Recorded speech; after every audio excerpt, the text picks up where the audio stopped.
Assalamualaikum warahmatullahi wabarakatuh. Waalaikumsalam warahmatullahi wabarakatuh. Bismillahirrahmanirrahim. Alhamdulillahirabbil alamin. Allahumma shalli ala sayyidina Muhammad wa ala alihi wa sahbihi ajmain. Amma ba'd. Bapak-bapak, ibu-ibu, jamaah pengajian Masjid Jami Al-Ihsan, Jalan Kerinci, Kebayoran Baru, Jakarta Selatan, dan saudara-saudara semuanya yang dimuliakan Allah. Kita panjatkan puja, puji dan syukur kepada Allah Subhanahu wa Ta'ala. Hari ini kita bisa sholat berjamaah di Masjid Syekh Zayed Solo. Setelah kemarin kita berziarah ke makam Kanjeng Sunan Gunung Jati. Maka pada kesempatan ini, ibu-ibu, saya ingin berikan sedikit cerita atau kisah Kanjeng Sunan Gunung Jati supaya kita lebih mengenal lagi perjuangan Kanjeng Sunan Gunung Jati. Kanjeng Sunan Gunung Jati itu adalah salah seorang wali songo yang menyebarkan agama Islam di Nusantara, khususnya di Jawa Barat, Banten, dan Jakarta. Mungkin kita orang yang Jawa Barat, Banten, Jakarta, kalaulah tidak ada Kanjeng Sunan Gunung Jati, kakek nenek kita dulu mungkin belum beragama Islam seperti kita sekarang ini. Dan kita sekarang ini menjadi muslim atau muslimah karena perjuangan Kanjeng Sunan Gunung Jati. Oleh karena itu, ibu-ibu yang saya hormati, kemarin kita ziarah ke sana itu adalah mendoakan Kanjeng Sunan Gunung Jati, mudah-mudahan perjuangannya diterima oleh Allah Subhanahu wa Ta'ala, ya, dan kita yang meneruskan perjuangannya diberkahi oleh Allah Subhanahu wa Ta'ala. Kanjeng Sunan Gunung Jati itu, ibu-ibu, bapak-bapak, umurnya 120 tahun. Beliau punya kelebihan luar biasa. Apa itu kelebihannya? Kelebihannya, beliau bisa menguasai 99 bahasa. Luar biasa. Ya, itu yang pertama. Jadi bahasa apa saja beliau kuasai. Itu yang pertama. Yang kedua, Kanjeng Sunan Gunung Jati ini punya karomah mendeteksi penyakit. Maka itu beliau secara keilmuan batinnya adalah ahli kedokteran. Pernah suatu kejadian, ada seorang suami dan istri. Istrinya merasa perutnya membesar, diceritakan kepada suaminya, lalu suaminya menyatakan, oh alhamdulillah kamu sedang hamil. Ternyata istrinya nggak merasakan, saya nggak hamil, karena saya nggak merasakan ada denyutnya. Akhirnya dua suami istri ini bertengkar, ngotot, kamu hamil, saya nggak hamil, kamu hamil, saya nggak hamil. Datanglah ke kediaman Kanjeng Sunan Gunung Jati untuk diperiksa.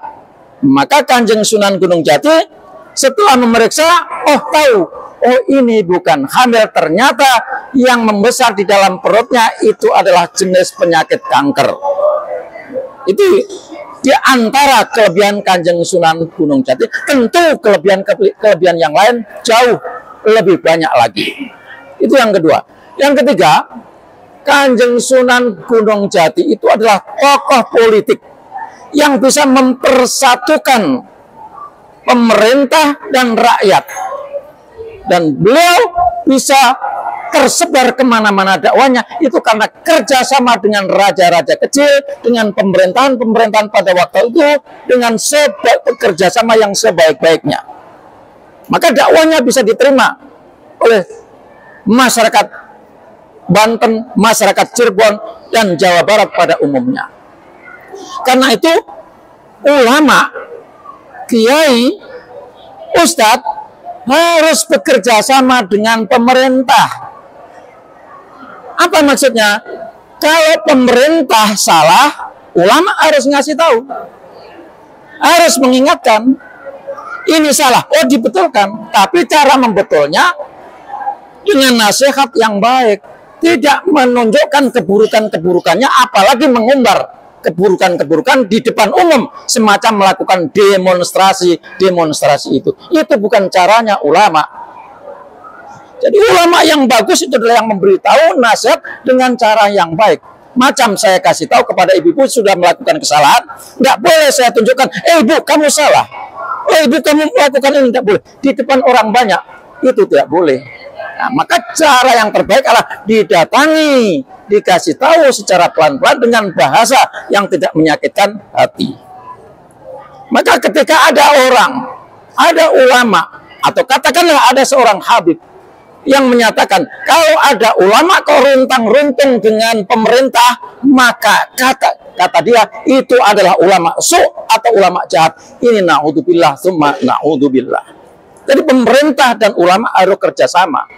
Negeri ini terbangun menjadi aman dan damai itu karena ada kerjasama ulama dan pemerintah.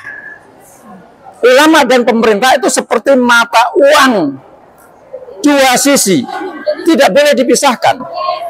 Mata uang yang gambarnya sebelahnya nggak ada gambarnya, nggak laku. Nah, itulah kerjasama pemerintah.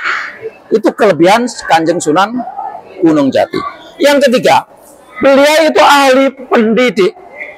Dan cara mendidiknya sangat luar biasa. Datang dari kampung ke kampung, dari rumah ke rumah, diajak nasihati. Berbeda dengan ulama-ulama kiai-kiai sekarang ini. Dia mau datang kalau diundang. Kan gitu. Dia mau didatang kalau diundang. Hari ini diundang, amplopnya kok kecil. Besok diundang lagi, nggak datang. Kan gitu. Itu kan yang sekarang ini.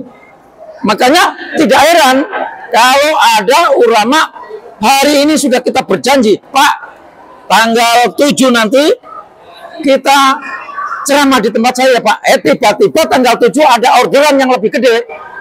Nah, ini diwakilkan, ambil yang lebih gede.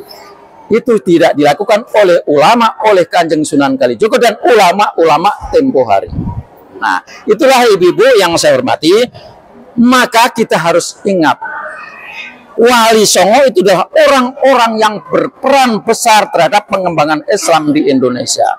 Dan harus kita sadari, Wali Songo itu adalah kakek kita asli orang Indonesia. Walaupun aslinya memang dulu dari Arab, tapi Arabnya bukan Arab Yaman. Ini harus kita sadari, ya, bukan, ya. Inilah Wali Songo, kakek kita yang berjuang untuk negara Indonesia. Jadi sekilas saja ini ibu-ibu, sehingga kita pulang nanti kita menjadi tahu, oh siapa sih Kanjeng Sunan Kalijogo itu? Oh ternyata beliau adalah pejuang yang memperjuangkan Islam, sehingga kita bisa tahu dan memeluk Islam ini karena perjuangan-perjuangan para Wali Songo itu. Ini yang saya sampaikan, mudah-mudahan ada manfaatnya. Kurang lebihnya saya ucapkan terima kasih, mohon maaf. Wallahul muwaffiq ila aqwamit thoriq. Wassalamualaikum warahmatullahi wabarakatuh.